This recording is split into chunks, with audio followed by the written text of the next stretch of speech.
Bismillahirrahmanirrahim. Assalamualaikum warahmatullahi ta'ala wabarakatuh. Alhamdulillahilladzi arsala rasulahu bil huda wa dinil haqq liyuzhirahu 'ala ad-din kullih walau karihal musyrikun. Asyhadu wa nashhadu an la ilaha illallah wahdahu la syarika lah wa asyhadu anna sayyidana Muhammadan abduhu wa rasuluh. Allahumma salli wa sallim wa barik ala sayyidina Muhammad wa ala alihi wa ashabihi ajma'in. Rabbi syrah li sadri wa yassir li amri wahlul 'uqdatam min lisani yafqahu qawli, amma ba'd. Pertama-tamanya marilah kita memanjatkan kesyukuran kita ke hadirat Allah SWT kerana Allah SWT beri peluang dan ruang kepada kita untuk sama-sama berada di bulan yang penuh barakah ini.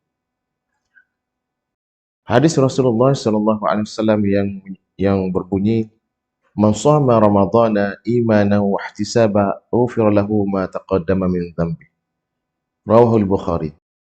Tuan-tuan yang dikasihi sekalian, Allah SWT, Rasulullah SAW memberi peringatan dalam hadis yang sahih kepada kita, sesiapa yang mendirikan Ramadan dengan kesungguhan dan keimanan yang penuh kepada Allah SWT, dengan ubudiyah yang penuh kepada Allah SWT, Rasulullah SAW berikan kepada kita bahawa Allah SWT akan mengampuni dosa-dosa kita yang telah lalu. Bagi peluang yang ada ini di bulan Ramadan, saya mengajak kepada diri saya dan juga tuan-tuan di luar sana, marilah kita mengambil intipati daripada hadis ini. Mudah-mudahan Allah SWT mengampuni dosa-dosa kita. Seperti sedia maklum, di bulan Ramadan yang penuh barakah ini, pada malamnya kita qiyam, pada malam siangnya kita qiyam, dan pada malamnya kita qiyam. Sama-sama kita bertasbih, bertahmid, bertakbir dengan tarawih, dengan zikir-zikir lain dan seumpamanya. Suka saya menyebut bahawa ketika mana nakib menyebut fadlam minallahi wa ni'mah wa maghfiratan wa rahmah, iaitu bulan Ramadan itu sendiri Allah SWT memberikan fadlam minallah, iaitu kelebihan, kebaikan yang Allah SWT berikan. Yang pertama, banyak kelebihan yang Allah SWT berikan, termasuk bulan Ramadan itu sendiri. Jadi yang seterusnya nakib menyebut lagi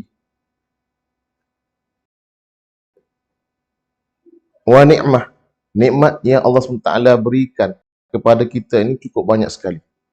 Tambahan pula, bulan Ramadan ini ketika mana di siang hari kita menahan lapar dan nafsu dan seumpamanya. Jadi nikmat yang paling besar bagi yang berpuasa ialah nikmat berbuka. Nikmat berbuka puasa. Ketika mana kita menahan lapar, nafsu dan seumpamanya. Datangnya tepatnya waktu maghrib, doa kita supaya Allah SWT terima akan puasa-puasa kita. Itulah nikmat yang paling besar. Yang seterusnya, tuan-tuan, nakib menyebut lagi wa maghfirah, yakni keampunan. Allah SWT memberi kepada kita keampunan, yang mana keampunan itu diberi bukan hanya bulan Ramadan, bulan-bulan lain, bulan Ramadan sahaja, bahkan bulan-bulan lain. Tetapi maghfirah di sini ialah Allah SWT Maha Pengampun. Jadi saya menyeru kepada diri saya dan juga tuan-tuan di luar sana, marilah kita memohon maghfirah, memohon keampunan daripada Allah Subhanahu Wa Taala. Kita dianjurkan untuk mohon ampun. Kita tidak lari daripada dosa seharian. Kalau daripada subuh pagi, tengah hari, asarnya, sampai maghrib isyak, sehingga sebelum kita tidur dan bangkit subuh esok paginya, kita tidak dapat lari daripada melakukan kesilapan dan kesalahan. Sebab itulah dianjurkan kita untuk kita mohon keampunan. Dalam bahasa Arabnya istighfar.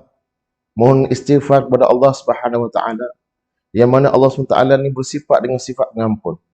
Ketika mana Nabi Adam AS berada di dalam syurga, Allah SWT keluarkan Nabi Adam AS ke dunia ini kerana kesilapan baginda Nabi Adam terhadap Allah SWT. Allah SWT melarang baginda untuk tidak memakan buah al-khuld itu sendiri. Tetapi di dalam surah yang disebut bahawa Nabi Adam menyebut huwat tawwabur rahim. Jadi istighfar yang selayaknya, yang biasanya dilafazkan oleh kita ada banyak. Astaghfirullahal azim. Ku mohon ampun kepada Allah SWT yang maha besar. Huwat tawwabur rahim.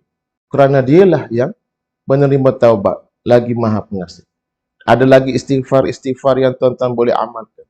Astaghfirullahal azim. Huwal ghafurur rahim. Aku mohon ampun kepada Allah SWT kerana dialah yang maha pengampun, lagi maha mengasihi. Tuan-tuan yang disayangi sekalian, perkataan keempat yang disebut oleh Naqib ketika mana situasi tarawih pada malam hari kita. Warahmah. Rahmat itu disebutkan. Setelah disebut fadlan minallah, nikmah, wa maghfirah, dan juga terakhir sekali disebut rahmat. Wa maghfirah wa rahmah. Allah SWT ni merahmati kita, ya Allah. Ya tuan-tuan. Rahmat Allah SWT kepada kita dimulai dengan Rasulullah SAW itu sendiri sebagai rahmat. Sebagai dalilnya, A'udzubillahi minasyaitonirrajim. Wa ma arsalnaka illa rahmatan lil alamin, kata Rasul. Sesungguhnya aku tidak diutuskan kepada kamu semua umatku dan juga keseluruhannya illa melainkan rahmat kepada seluruh sekalian alam ini. Jadi poin di sini ialah rahmat itu sendiri ialah datangnya daripada body Rasulullah SAW. Yang seterusnya, yang terakhir, rahmat itu sendiri, marilah kita sama-sama mencari rahmat. Mudah-mudahan kerahmatan yang diberikan oleh Allah SWT kepada kita di bulan Ramadan lebih-lebih lagi. Marilah kita sama-sama memuhasabah diri untuk kita terus mengabdikan diri kepada Allah SWT. Jadi tuan-tuan yang dikasihi sekalian, saya rasa cukup setakat itu untuk halaqah ringkas daripada saya. Mudah-mudahan memberi manfaat untuk diri saya. Kata ulama, qad huritum ila syiratakum fastaqimu. Kamu telah diberi hidayah kepada jalan kamu yang benar. Fastaqimu, maka hendaklah kamu istiqamah di jalan. Mohon maaf atas segala kekurangan dan seumpamanya. Aku liqali hadza wa astaghfirullahal azim li wa lakum. Wassalamualaikum warahmatullahi wabarakatuh.